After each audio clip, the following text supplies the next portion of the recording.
মাদককে প্রতিরোধ করি, সুস্থ সুন্দর সমাজ গড়ি। মাদক মুক্ত করব দেশ, সবার আগে বাংলাদেশ। প্রিয় ৭ নম্বর শঙ্করপাশা ইউনিয়নবাসী, মাদক ব্যক্তি, পরিবার, সমাজ এবং দেশের জন্য ক্ষতিকর। মাদকাসক্ত ব্যক্তি শারীরিক এবং মানসিকভাবে ভারসাম্যহীন হয়ে পড়ে। মাদকাসক্ত ব্যক্তি ছিনতাই, চাঁদাবাজি, ছিচকে চুরি, ডাকাতি, এমনকি খুন ও ধর্ষণজনিত অপরাধ সংগঠিত করতে পারে।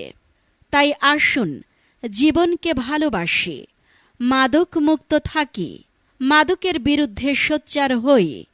আমাদের ভবিষ্যৎ প্রজন্মকে মাদকাসক্তির দুষ্টু চক্র থেকে রক্ষা করি এবং সুস্থ সুন্দর জীবন